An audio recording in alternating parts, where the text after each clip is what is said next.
everybody. My name is Elise Bryson, and I am the founder of the Sober Curator. And I am super excited today to do a three-way sober spotlight interview. That sounds a little naughtier than what it really is.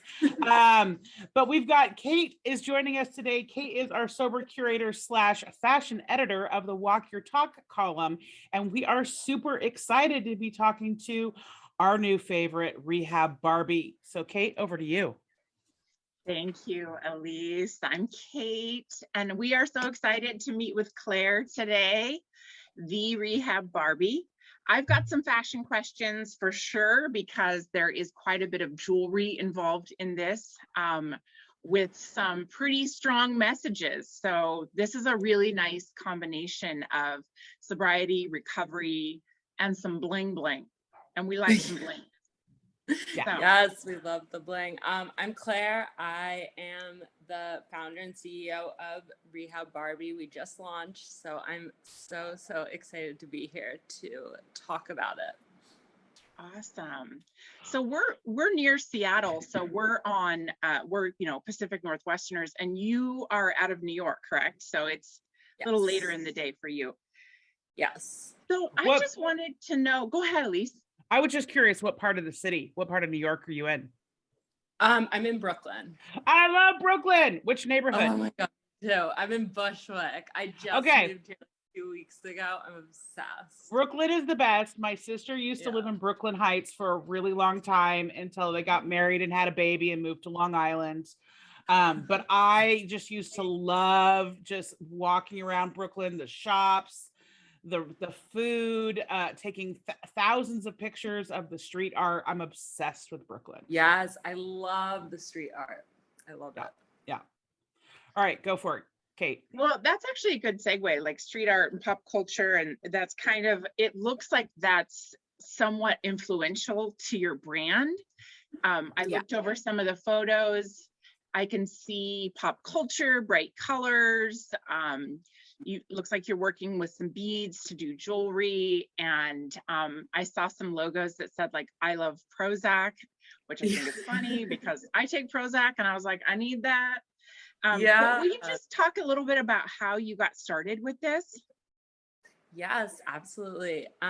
So it really started up when I first got sober. I had all this extra free time and energy and cravings, so I needed something to really put all of that energy into. And I've always been very in love with fashion and art, and worked in fashion, so it just kind of came about as a creative outlet for me. I was making these bracelets and creating graphic designs, getting them printed on stuff, just for fun. And it grew out of that. I thought I could sell these and spread the message that way.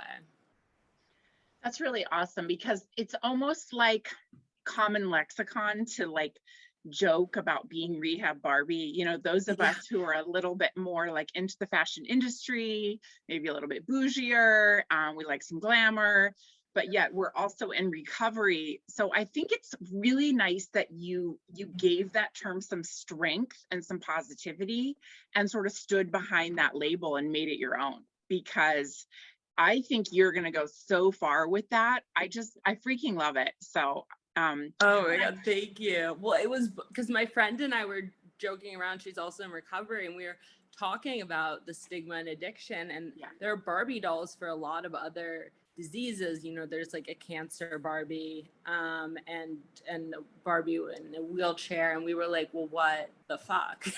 Where the fuck is Rehab Barbie? She's right here. That's right. I love it. That's so fun. So I want to turn it over to Elise, because naturally I want to ask a lot of recovery questions next. But so I think that's a really good grounding spot to get started with your story, and then I'll jump in later, just asking a few more fashion questions. Well, I love it. As a person in long-term recovery, I have to tell you, when I got sober, the jewelry that they had for sobriety, a lot of triangles and circles. Okay, fine. But like a lot of the stuff out there, I was like, I'm never going to wear this, you know? Yeah. And so, and one of the things that drew me to Kate was her passion for still wanting to get ready for life, get dressed for life. We were both club girls before we got sober. And yes, we're a little bit older than you, but I'm sure we were very the it girls in our prime, right? And so I loved getting ready, and the hair and the makeup and the outfits. That was part of my whole drinking practice, you know. Fun. We were drinking and shopping, drinking and getting ready, all of that, and it was all the fun. So yeah, when Kate got sober, it was like I thought all that had to end too. And I was like, no, I'm still obsessed with fashion. I still like putting looks together. I still like feeling good about myself. And there's no reason that I can't do all of that just, you know, with a Diet Coke in my hand instead. So as the years have gone on and more things have come out, I've been really excited to see where it's going. But when I saw your brand, I was like, oh my God, this is it. So I'm so excited to have met you. My first question, Claire, is what is your sobriety date? It is July 4th, 3 years ago. Perfect. So, Wow. whatever that year is. Yeah. So I'm coming up on 3 years in like a couple months. I'm very excited. That is fantastic. That's really when, at least in my experience, I think Kate can speak to this too, like things start to get a lot better around the 3-4 year mark. Like they start to, I don't know, you kind of crawl out of that really awkward early recovery period into new and more complex problems. Yeah, right. Like real life problems. Yeah, real life problems. Right, exactly. Yeah. Do you have a favorite non-alcoholic beverage of choice? I just mentioned Diet Coke, but like, do you have a go-to that you love? Definitely Red Bull. I love a sugar-free Red Bull. Yeah, I'm like obsessed. Yeah, that's good too. What about I saw that you have a book club section that you started on your website, so I'll be excited to follow along with that. Do you have a favorite quit lit book that like really was like life-changing for you? Yeah, but it's not sexy at all. It's literally like a textbook. That's okay. It changed my life. Under the Influence. It's like written by I think a doctor, and it goes in depth into like the chemistry behind addiction and like your liver enzymes and how in addicts they process alcohol differently, and different parts of the brain chemistry around alcohol. And it changed my life. I mean, it was like really critical to my sobriety journey. So definitely that one. Have you read that one, Kate? I feel like the title is familiar. I have read so incredibly many books, some very fun and silly and sexy, and some very scientific and boring. But all of it has contributed to my recovery in multi, faceted ways. And so, and I agree with Elise. I'm coming up on about 4.5 years of sobriety, and I think at about year 2, I got done putting out most of the really big fires in my life. I could set down the fire hose for a minute, and started tackling a little bit fancier problems. But I also at that time was like, I'm ready for the red carpet. It was like I was ready to reemerge as this new fashioned, sober version of myself, and also like ready to explore the world and get dressed up and go out and socialize and do the things, but from a sober lens. And so it's a really cool time in our journey. I don't have as much time as Elise. I'm sort of at the halfway point, I think. But yeah, it was for me sort of the coming out phase of when I wanted to recover out loud. I wanted to put it on t-shirts and jewelry, and I wanted to wear baseball hats and things that said sobriety. And I had a bracelet made for myself out of stainless steel with my sobriety date initialed on there. But there really wasn't, even 4 years ago, all that much since, you know, really since the sober Instagram movement and the Recovery Out Loud movement started. So this is really exciting for me. Yeah, and like I feel like I like to have fun with it, you know. I think a lot of people in the addiction recovery community are like the funniest people I have ever known, and like, Yes. you know, it's like we got to laugh about it, otherwise we're going to cry about it. So like it, you know, it can be like a bit more edgy and a bit more fun.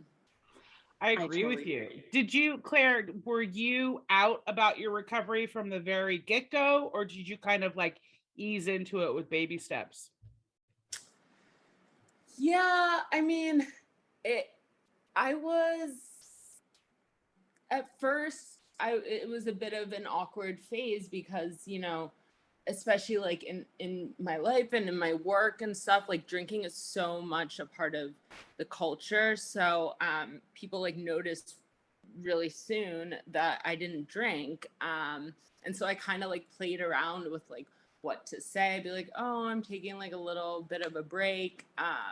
But then eventually I got to a point where, yeah, I'm very open about it. I mean, anyone who's close to me certainly knows like all the details, but yeah.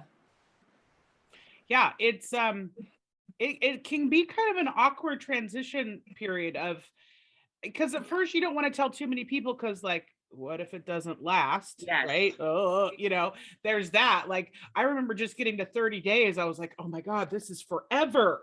This is forever. And so, Oh my God, yeah. So yeah, there's a lot of, and then there's the stigma around it, and like telling people that you work with and how they might judge you or not include you in things. That happened to me a lot in early recovery, is people just was like, oh, well, let's not invite Elise because she doesn't drink.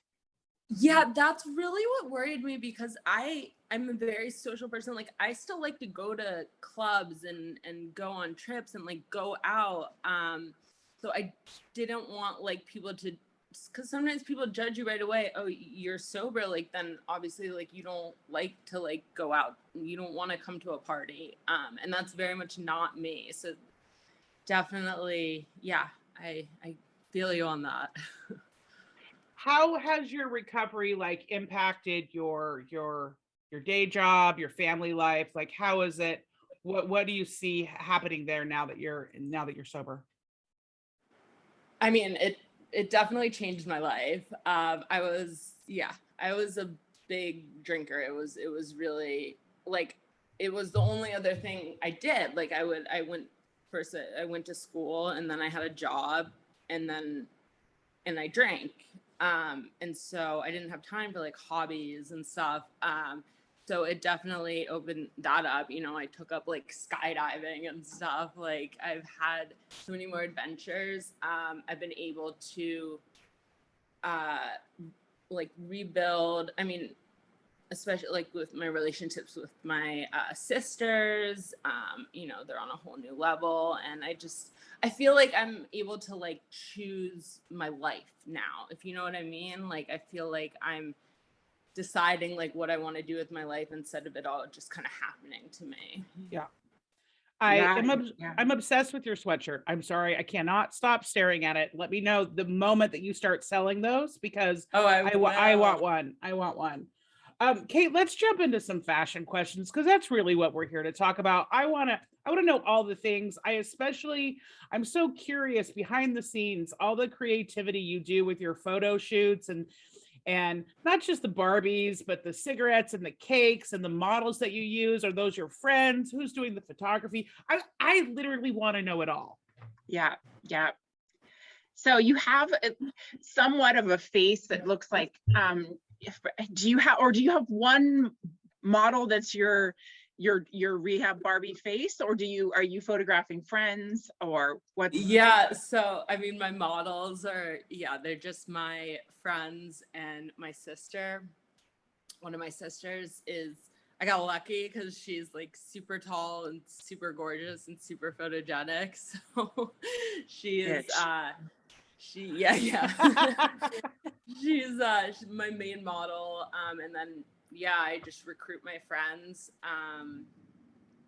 And I've like started to build, like, you know, photographers in New York have been reaching out to me. They want to work together and that type of thing. But most of the photography I've just like done myself. It's all very like bootleg, behind the scenes, like scrapping it together. So you're selling your merchandise online right now, correct? Yes. Yeah, through your website. So is it like made ready to order, or are you stockpiling merchandise, or how are you doing that? Yeah. So it's all handmade here in New York. For the jewelry, and then our designs, the clothing, you know, I'm working on getting those, working with different suppliers, getting it printed to see, like, I want it to be, you know, really good quality and all of that. So getting those samples in, and then it's definitely like learning on the go, like reaching out to different people and getting stuff made. But yeah, it's all happening here in my apartment.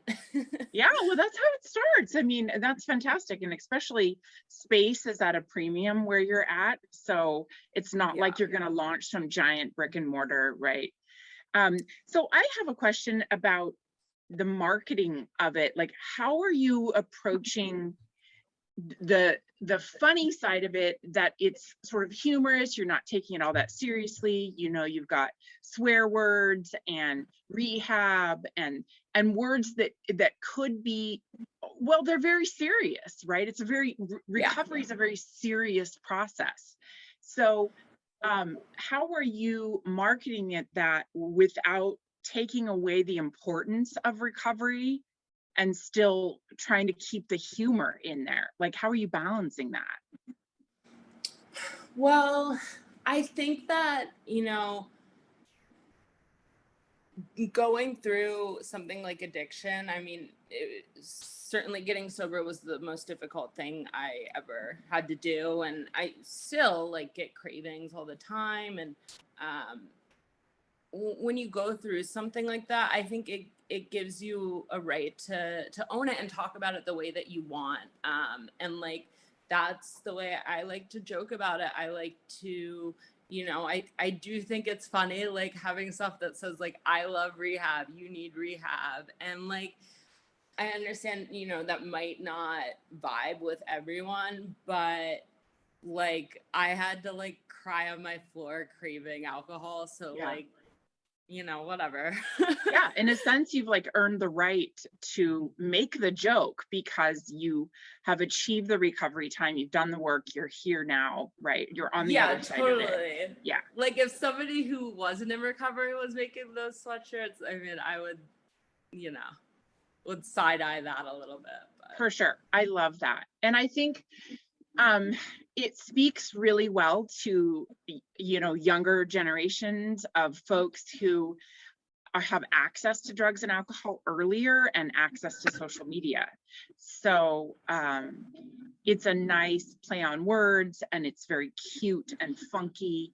And I think it's fantastic. How did you, so you're using like, is it like plastic or resin type beads?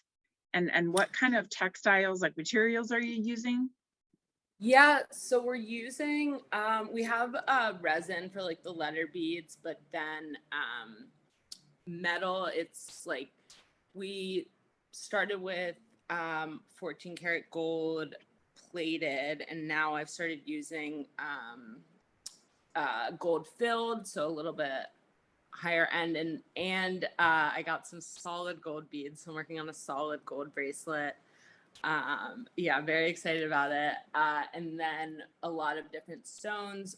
We have like freshwater pearls, turquoise I use a lot, peridot, all of those. And then the material, that has definitely been something that's been a lot of back and forth. I have like a million samples of the same sweatshirt because I am really looking for like good quality material.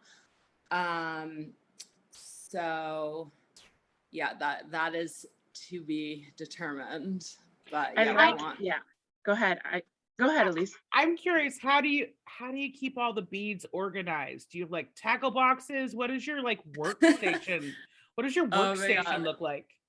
It's like a raging mess. Yeah, I mean, I have like a million different boxes, and like I'm kind of good at organized chaos because I feel like I know where stuff is, but like, yeah, it's a lot. It gets a little messy. Do you So have a team Not really. right I now? mean, I have people I recruit to help me. You know, I have like photographers and models I work with. But right now, I mean, I'm really kind of the only person doing it. Yeah. So when you're making the jewelry, what else are you doing? Are you listening to podcasts? Are you binging Netflix? Like what are you doing while you're putting things together? Yeah, I am very much a Netflix binger. So what are you watching right now? I've got to know. I am watching Scream Queens. Okay. So, yeah. Okay. Have you seen it? I haven't, but I know which one that is. I haven't. I It's just good. It's like finished horror comedy. I just finished Candy with Jessica Biel. Oh, It's based on, and of course Justin Timberlake does appear later on in the season or in the series, but it's based in the 80s, and her 80s look is it's beautiful, and it's based on a true story of a true crime situation that happened like out of a group of church people in Texas. And it's weird and it's kind of slow, but it was good. Like I'm glad that I stuck with it because I really liked that one. Oh, I love like the true crime stuff. Oh yeah, you might want to check that one out then. It's pretty good. actually makes me, that leads to another question I have. Like, what was the inspiration? Like, what inspired you to do it as a Barbie theme? It's like a juxtaposition, right, of something goofy and silly and sort of shallow, like Barbie's kind of shallow, like at least portrayed. Yeah. Maybe she's not. Hey, she's not. Have you seen the Maybe- Barbie documentary? Barbie is cutting edge. She was like doing things before women in real life were doing things. Maybe she's an advocate. We don't know, you know. But so I just want to know about the inspiration behind this. Like, you know, what inspired you to go with the Barbie angle? Yeah, well, it was definitely it came out of the thought that there should be a rehab Barbie, that like there should be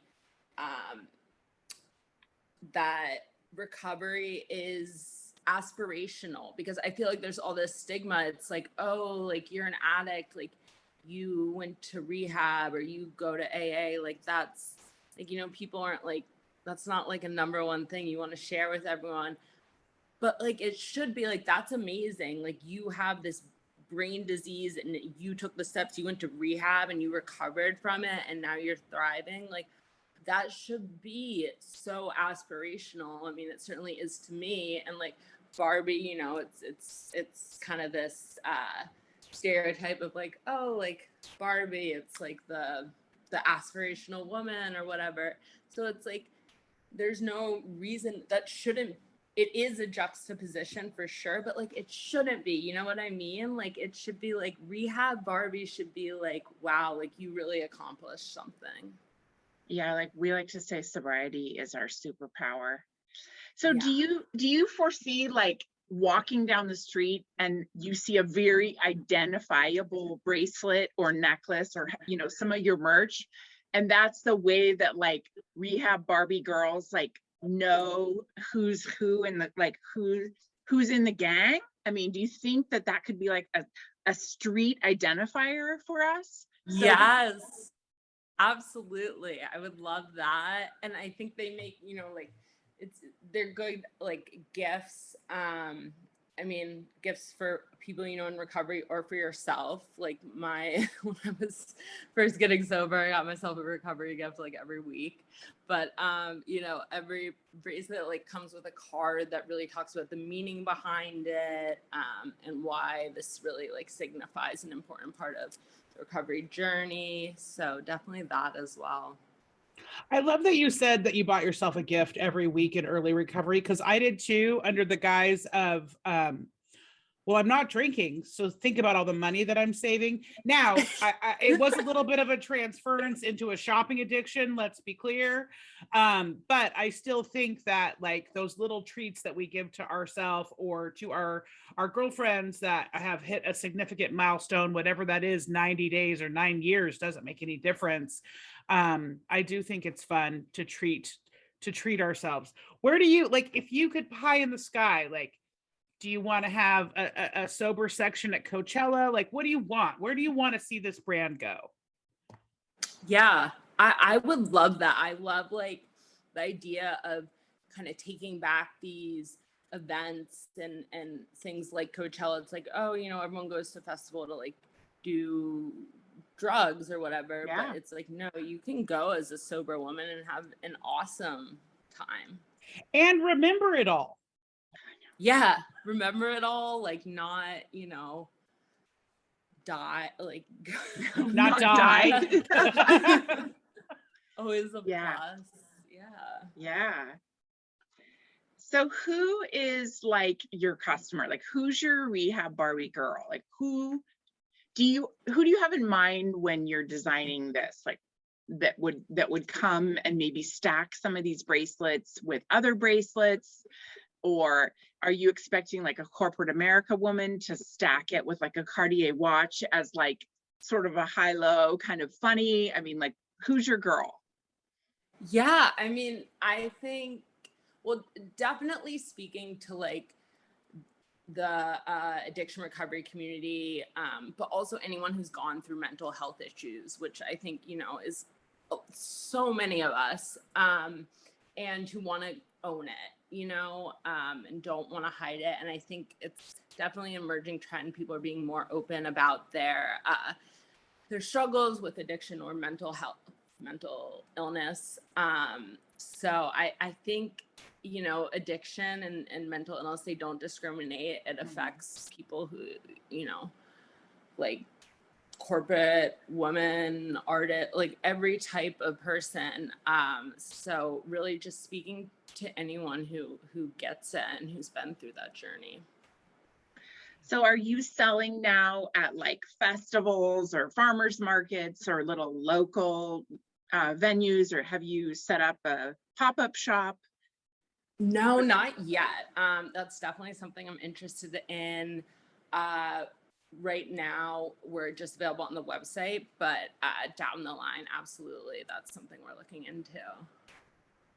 Cool.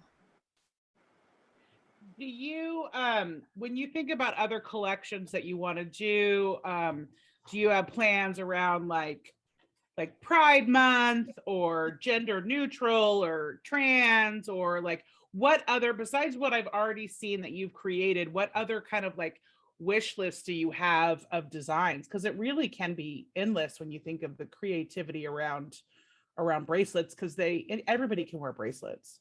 Yeah, definitely. I would love to do something with Pride.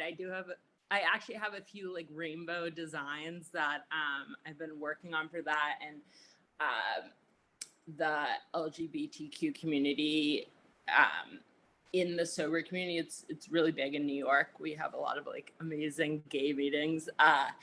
So definitely that. I'm very like, I love New York City's culture, and so like something around like things that are going on in New York. Yeah, I don't know, there are so many possibilities. I'll just have ideas pop up, so excited to see where it goes. Well, I'm really hopeful we can find some kind of little charm that like represents the Emerald City or Seattle or the Space Needle or something, so that we can have a little sober in Seattle bracelet, because that's, I love that. Kate and I would for sure rock those. For sure. Yeah. Okay, so a little bit more into pop culture. Do you have any sober celebrities that like you would like completely pass out if you saw that they were wearing your jewelry? Oh my gosh. Okay, well, yes. So first of all, I love Eminem. He's like been my celebrity crush for forever, which like everyone else is like Brad Pitt, and I'm like, oh, Eminem. Love him, and he's had such an amazing sober journey. And then also Kat Marnell. So that's actually our book club for this month, is her her autobiography, her memoir. And she, I don't know, when I read it, it really connected with me. She's from New York. She went to boarding school. She worked in fashion, like all these similarities. And she is like so cool, like owns her sobriety, is just a really dope person. So yeah, oh my God, I would absolutely pass out if she wore stuff. Oh, go ahead. I think it would be funny to do like a Blake Lively Gossip Girl collab, because, you know, Blake has a new sober or NA beverage and is very, you know, openly like not a non-drinker, right? Yeah. But she's also like Gossip Girl. And so, and she's kind of like a real life Barbie. So that, I also think, like, I could sit here I could talk about ideas for hours, but like Drew Barrymore with She's Sober, with her lifestyle show, like we gotta get her a bracelet. Is that possible? Yes. Like, you know, Katy Perry. Yeah, there's a bunch that, I mean, you just need one to, and then that'll really, you know, get you in People magazine or something like that. Hey, I sent an Instagram message to Jessica Simpson, all right, like a fashion designer who turned sober. I really wanted to ask her, like, how has your design changed since you got sober? She hasn't gotten back to me yet. It's only been like a year. Okay. And I only check it like twice a day. So, but it could happen. Yeah. I mean, Robert Downey Jr. is going to be getting back to me at any time. You know, the Sober Curator is going places, and it's pretty soon. It's going to be a household name in the recovery community, you know? No. Yeah. Okay. Yeah. We're still waiting for that invite to the Met Gala, right? We are still waiting for that invite. It was lost in the mail so many times. It's just ridiculous. The mail these days.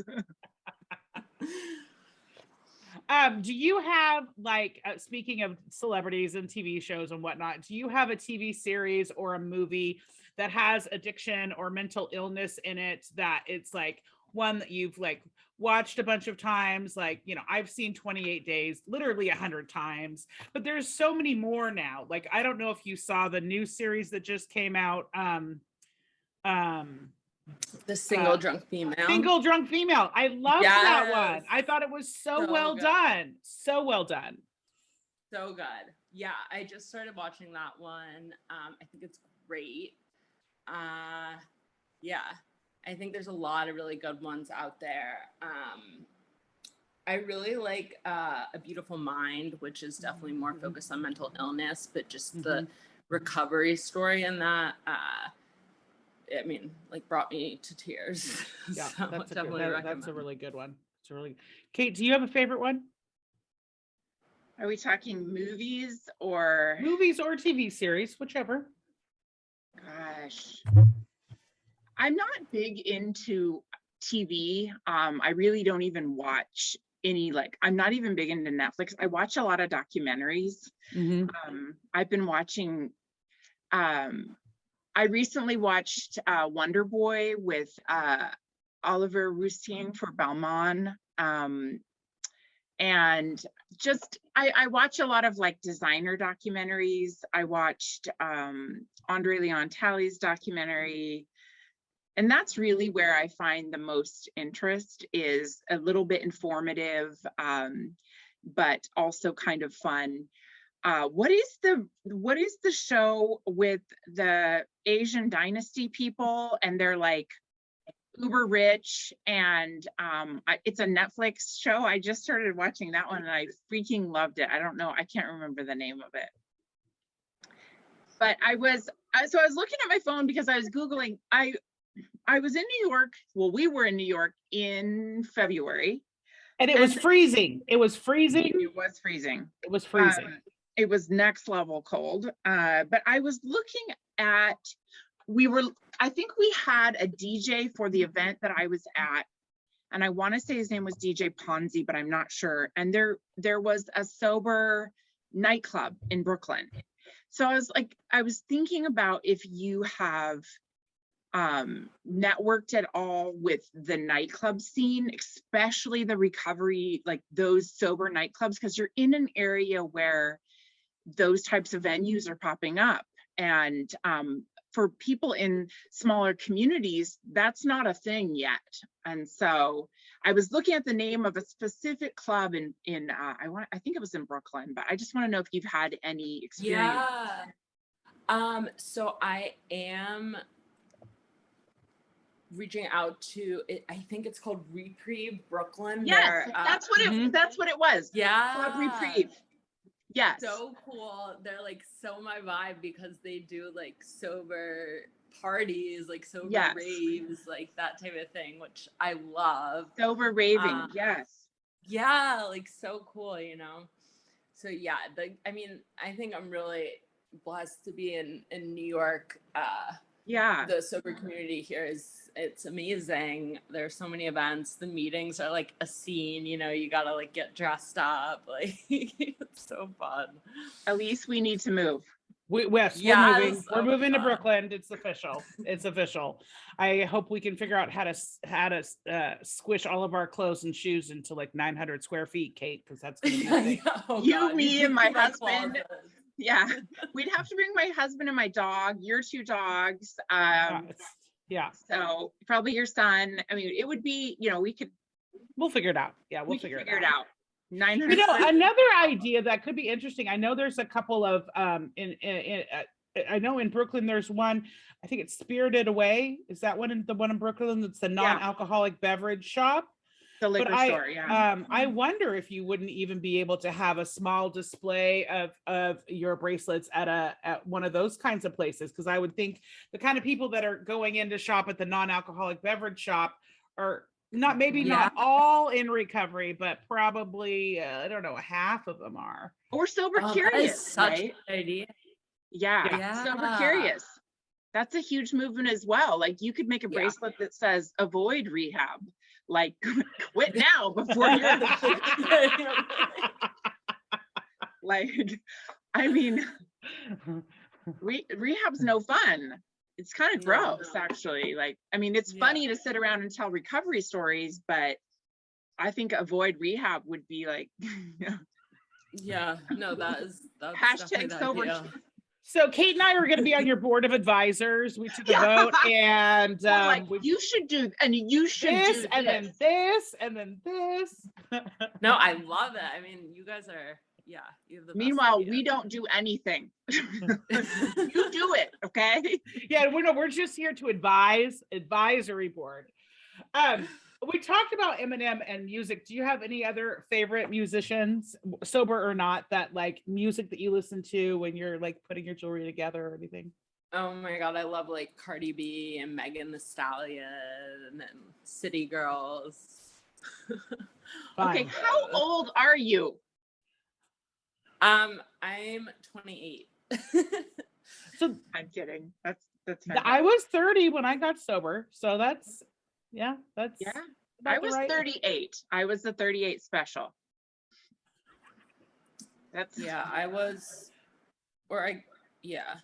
No, this is embarrassing. I'm 27. I got sober, I was 24. Yeah. Which I think is incredible. I'm always so impressed by people in their 20s that get sober, because I was just not done. Yeah. You know, but when I was watching Single Drunk Female, I think that character, which that show got picked up for a second season. Let's get some bracelets on her in the show. And the gal that wrote that storyline is on Instagram. I've messaged with her, so I think we can figure that out. It's not what you know, it's who you know. And and I'm personally trying to become the Kevin Bacon of sobriety. So but her character got sober at 27, 28. So like, as I was watching that show as this person that got sober at 30, even though that was a long time ago now, like there was a lot of similarities there, especially being single and sober. Like that's a whole thing. Are you single, Claire? Yes. I'm single, like getting used to, I had never been sober on a date before in my life. I mean, so yeah, it was definitely something to get used to. I mean, that's a lot of the inspiration for the brand, because I was young when I got sober, and I still wanted to be like going out, you know, going on dates, going out to parties, going to clubs. Like, it being sober meant I had to stay home and not do all those things. I wasn't going to do it. And I mean, now, like, I've had like a few years of like sober clubbing and stuff, and I'm kind of like a little over the club scene, but at 24, I was not. And so, and there isn't as much that really speaks to that. I think like in, the sober community, there's not, I mean, there's starting to be more and more, and with things like Reprieve in Brooklyn, but, yeah, people who talk to like younger sober people and still having fun and going out and partying, but sober. So I definitely want to encapsulate that with the brand and promote that. And I think that's really great, because that too was a reason why I held on for so long. I mean, I started drinking in my mid-20s, but I knew it was a problem by my early 30s, but I didn't want to give up that social life, right? And I mean, I just rode it till the wheels fell off, and until I was like the old lady at the club anyway. So the thought that you have to get sober and then suddenly you're going to be home knitting a sweater, you know, while your friends are out having the highlight reel of the night. And that thought, I think, and I hate to say this, but those types of thoughts of FOMO and even vanity have a huge part for young women on why we don't get sober earlier, because there's nothing in our culture that says it's cool to get sober. It's cool. Yeah, exactly. To party sober, to wake up the next day clear-headed, to remember all of it, to not poison the shit out of your body, so that when you're 40, you don't look like a piece of beef jerky. You know, I mean, I take it from someone who knows, right? And so I think more public messages like that are so helpful for people. If you know you're struggling with drugs or alcohol in your 20s, like, quit now, because it can be a really cool life. It really can be now. I mean, I think things that, especially, I mean, thanks to the internet, I mean, just look at us here, you know, we've adopted you as our foster daughter. And so, you are now ours. No, I couldn't agree more. And I feel like my life is so much more exciting and interesting, and I have, you know, extra money and the clear-headedness to be able to like plan and execute like plans to go to like on different trips and different events. So I think it's such a myth that sobriety means, you know, you need to be boring and sit at home alone. Not at all. I, you know, do so much more now. It's like way more fun. And I remember, like, I mean, and you remember it. I probably had fun. I have no idea, because I don't remember a single thing. So what about, do you have any like fashion icons, whether it's a fashion designer that you really admire or just somebody who's style that you really admire their style? I mean, I love Virgil Abloh, rest in peace. I think, you know, he really revolutionized fashion. I love like what Femina Jabasalia has done with Balenciaga and Gucci, and I feel like they kind of marry like the like street style, like graffiti, like that type of thing, with really high-end luxury, and I really love that. So definitely that. And there's like a lot of cool like New York streetwear brands like Bushwick Yacht Club and Stay Cool NYC, and I think those are really cool voices in the space. So definitely all that. What do you think of Kim Kardashian for Balenciaga? I love Kim Kardashian. I mean, I don't know. I think she's a smart businesswoman, and she Yeah, I think she's cool. I like her style. I really like what she's done with it. And then I think, you know, everything she's doing for prison reform is very cool. I'm a Kim fan. I think Say that over time I have become one too. And you know, she works her ass off doing all the things, the influencing, the photos, the interviews, and she doesn't drink. She's never drank. And that's part of her superpower, right? Is Yes. to be on a plane at 3 a.m. to Milan, and to be in Couture Balenciaga, and then to be raising children, and then to be on the Today Show. And I know she gets a lot of flack, but I mean, her and Demna are tight. Things are going well for them. Sorry, Kanye. Yes, and also, yeah, I agree. Not like now I'm doing so much, you know, I'm working a lot and have all this going on with Rehab Barbie and stuff. So this is where I think like my drinking like prepared me for life, because I'll be exhausted, like didn't sleep because I'm working so hard and like just like dying, and I have to go to a meeting or something. And I'm like, this is fine, because I used to go to work with like a deadly hangover every day. And it was like 20 Go to times work dead. Yeah, you go to work dead. I'm thriving. So you mentioned that you work in fashion, or that you've worked in fashion in the past. In what capacity?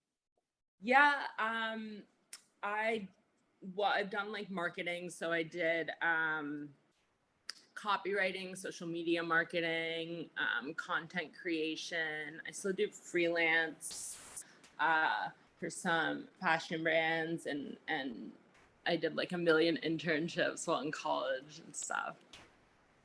That's great. fun.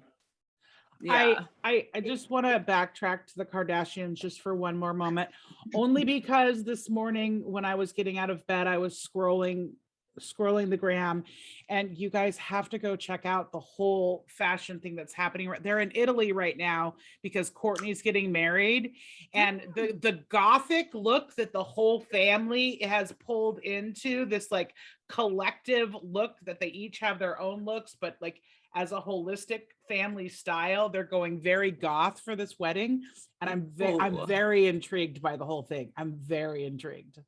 Oh my God. So I'm excited. Go check it out. That's interesting. I'll check it out. Yeah. Well, what else? Well, talking about street art, we just did a new campaign that was like totally inspired by the street art in Bushwick, because that's been so big for me. And I was working with this new photographer, and he was like, I definitely want to do a shoot that's all about the brand. So we printed out, they're like, if you're in New York, I don't know if they do this in other cities as much, but you'll see like everywhere they have like flyers papered on the wall. Yeah. So we did that, except like I like went to Staples and printed them out myself. I have a few left over. Show you guys. You papered the town with Rehab Barbie? We did. We totally did. That's amazing. I would love that. Oh, here they are. So I printed these out.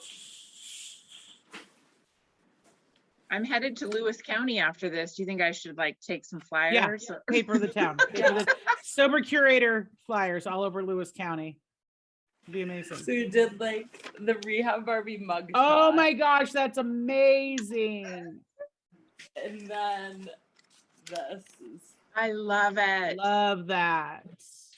And then I mixed this like glue concoction that you're supposed to use with like, I don't know, it was like some random powder and water. And I didn't think it was gonna work, but it totally did. So we like wallpapered this whole wall on a street a few blocks from me. And it looked, and did like a photo shoot in front of it and stuff, but there were a couple people stopped when we were doing it, and they're like, oh, who's Rehab Barbie and stuff. So it was getting the word out there. Elise, I think we need to do a Rehab Barbie photo shoot in Seattle with Barbie, and you can be the quintessential Barbie, and I'll be like, you know, Yeah. Madge or one of the cool sidekicks. Yeah, absolutely. Absolutely. Absolutely. I do have one funny. So I do collect weird. I have a collection of Barbies. I have like the Elton John Barbie. I have the Iris Arfel Barbie. Wow. I'm saving up for the Star Wars collection Barbies. But I have a funny Barbie story to tell you guys. So this is back when I was drinking, but I was working in a small town newspaper, and I was not allowed to have a Barbie when I was growing up. My mom was very against them. She thought they were too sexualized, you know, and so I of course always wanted one because I was never allowed to have one. And so in my early 20s, when I got my first job in advertising at a newspaper, one day out on a sales call, we were calling on this toy shop, and I was with another sales guy, and there was a working woman Barbie, and I still have her. I don't, oh, she's right here. She's right here behind Luke Perry. Hold on. Okay, she's right here. And let's see, let me see if you can hear her. Hold on.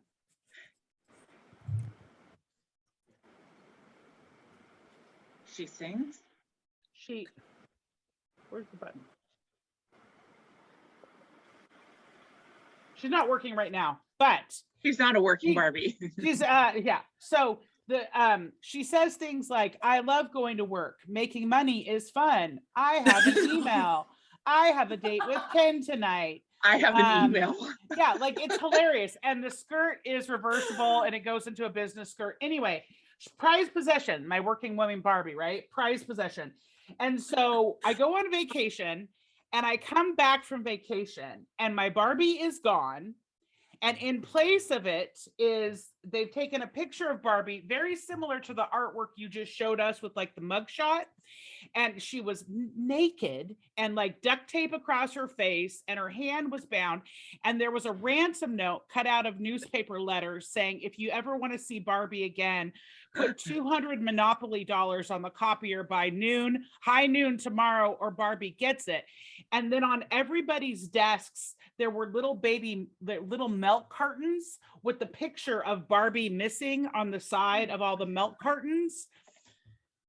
Oh my God. It was a very extreme situation. But yes, this is my working woman Barbie. So I wish the button was working. I don't know why it's not, but she does say the most hilarious things. When did that come out? This came out in the 90s. When email first? I have an email. I like making money. Going to work is fun. Yeah, it's a real thing. Mm-hmm. I love it. Yeah. Well, Claire, this has been so amazing. Thanks for joining us today. We just love featuring you on the Sober Curator. We're your diehard groupie fans / advisory board / did we say we adopted her, Kate? We're parents. we're your stepmothers, your godmothers from Seattle. We're, basically all the things.